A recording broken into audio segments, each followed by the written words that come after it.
kat sini seminggu raya tahun ni. Faham lah, aku kampung kat Johor kot. Teman pun nak cuti. Mika Amar tak mau cuti ke tahun ni? Aku tak kisah. Aku raya solo tak macam korang. Sabut kepala.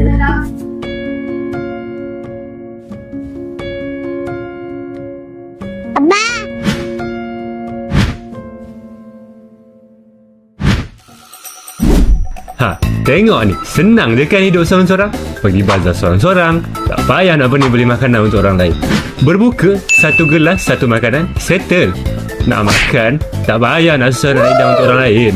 Dalam plastik pun aku jalan. Pergi tarawih, balik, tidur. Assalamualaikum warahmatullahi. Assalamualaikum warahmatullahi. Tanya kamu sikit boleh? Ya, Mam. Kamu ni saya tengok tiap-tiap tahun raya sini. Kamu tak ada kampung ke nak balik? Saya bukan tak ada kampung, Mam. Payahlah, Mam. Jenuh lah nak adapt jam. Cuti pun company bagi sikit je kan. Baik saya kerja, dapat juga duit. Okey, Mak ingat kemanisannya anak beraya bersama keluarga dia. Baik, Mam. Tengoklah ya. Ada masa saya balik lah ya. Pulanglah sementara masih ada. Jangan pulang seperti ada, Mak. Okey lah, Mam. Kalau tak ada apa, saya balik dulu ya. Baik.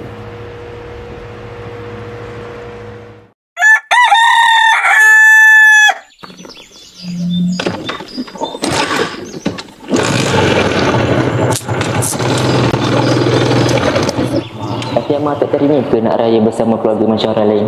Apa salahnya kalau Amar korbankan sikit untuk keluarga Amar? Rasulullah SAW pernah bersabda, Amar, khairukum li ahli wa ana khairukum li ahli. Orang yang paling baik di kalangan kamu adalah orang yang paling baik pada keluarganya. Ingatlah, Amar, pulanglah sementara masih ada. Jangan pulang seperti ada, Amar.